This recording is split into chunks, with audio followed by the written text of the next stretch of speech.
तो कभी सोचा है कि हमारी पृथ्वी की सतह का सबसे बड़ा, सबसे पावरफुल मूर्तिकार कौन है? आज हम बात करने वाले हैं ग्लेशियर्स की, यानी हिमनदों की। हम देखेंगे कि कैसे ये बर्फ के विशालकाय दानव हमारे प्लैनेट को लिटरली तराशते हैं। और हाँ, ये टॉपिक सिर्फ सुनने में दिलचस्प नहीं है, बल्कि सिविल सर्विसेज एग्जाम के लिहाज से भी ये बहुत ज़रूरी है। तो चलिए एक बहुत ही बेसिक सवाल से शुरू करते हैं। सोचिए जरा, हमारी पृथ्वी को शेप देने में ज्यादा पावरफुल कौन है? बहता हुआ पानी या फिर चलते हुई बर्फ? अब इसका जवाब हो सकता है आपको थोड़ा सरप्राइज कर दे, तो देखते हैं इसका राज क्या है। तो ये रहा आज का हमारा रोड मैप। सबसे पहले हम ग्लेशियर और नदी के लैंडस्केप को कंपेयर करेंगे। फिर दुनिया के कुछ बड़े बड़े ग्लेशियर्स का एक टूर करेंगे। इसके बाद हम जाएंगे the great Pleistocene ice age में और फिर समझेंगे कि आज के समय में ग्लेशियर्स हमारे लिए इतने ज़रूरी क्यों हैं। और आखिर में हम ग्लेशियर लैंडफॉर्म्स की एक पूरी गाइड देखेंगे।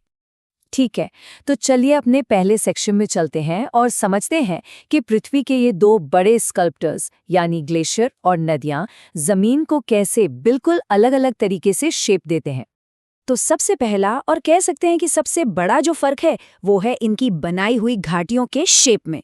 सोचिए, ग्लेशियर एक बहुत बड़े बुलडोजर की तरह है जो अपने रास्ते में सब कुछ रौंदता हुआ एक चौड़ी यू शेप की वैली बनाता है। दूसरी तरफ नदी एक तेज चाकू की तरह है जो जमीन में एक शार्प वी शेप की घाटी काटती है।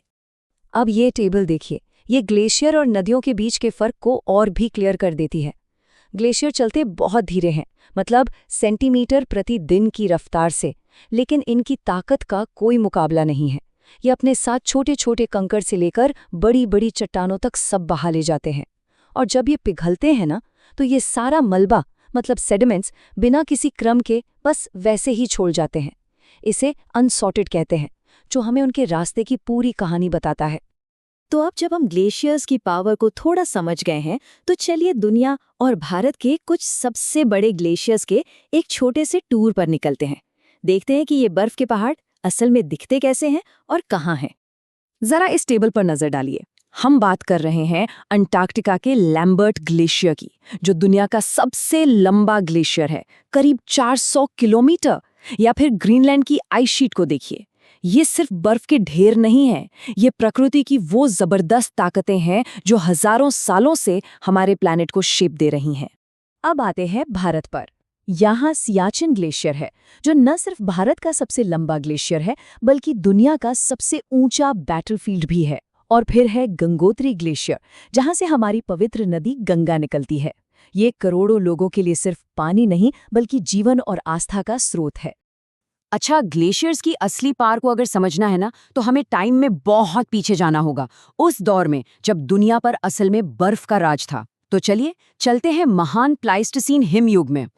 ये कोई छोटा मोटा दौर नहीं था। हम बात कर रहे हैं लगभग 2.6 मिलियन साल पहले शुरू हुए एक युग की, जो सिर्फ 11,700 साल पहले खत्म हुआ। इस दौरान अपने पीक पर पृथ्वी के करीब 30% जमीन बर्फ की मोटी चादरों से ढकी हुई थी। और इन्हीं चादरों के आगे पीछे होने से ही वो दुनिया बनी जिसे हम आज देखते हैं। और इसका एक बहुत ही जबरदस्त नतीजा ये हुआ कि जब इतनी सारी बर्फ जमीन पर जम गई, तो समुद्र का लेवल 120 मीटर तक नीचे गिर गया। सोचिए, 120 मीटर!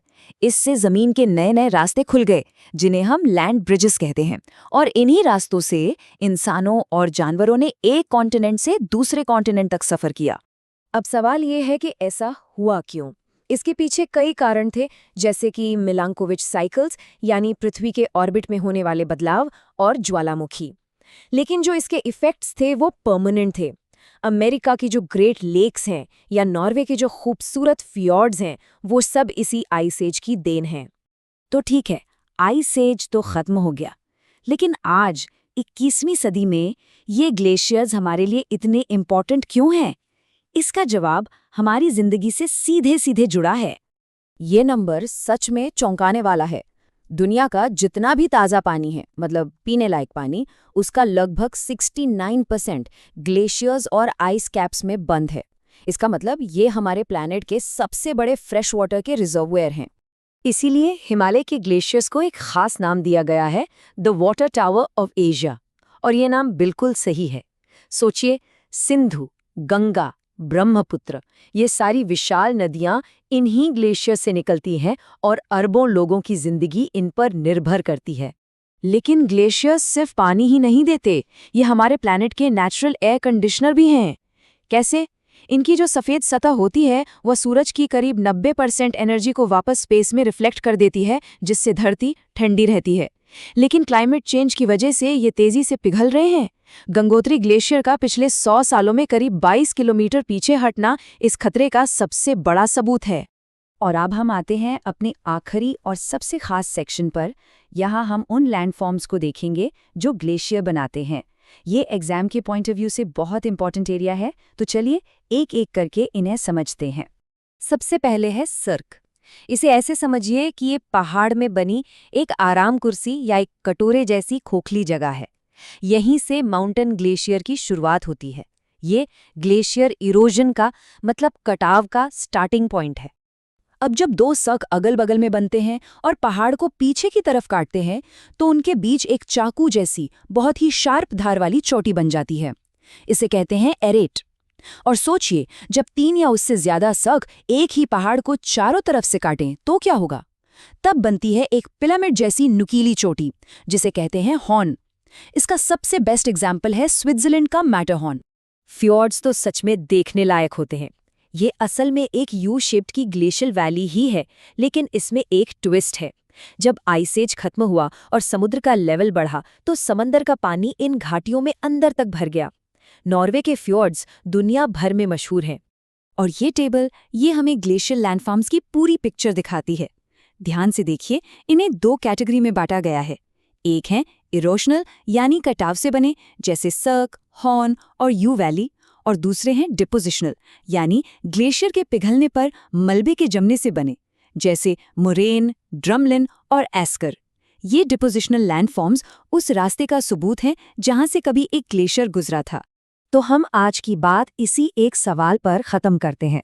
ये ग्लेशियर्स, जिन्हें अक्सर धरती की नब्ज कहा जाता है, लगातार पिघल रहे हैं। तो सवाल ये है कि जब ये शक्तिशाली मूर्तिकार चले जाएंगे तो पीछे क्या रह जाएगा?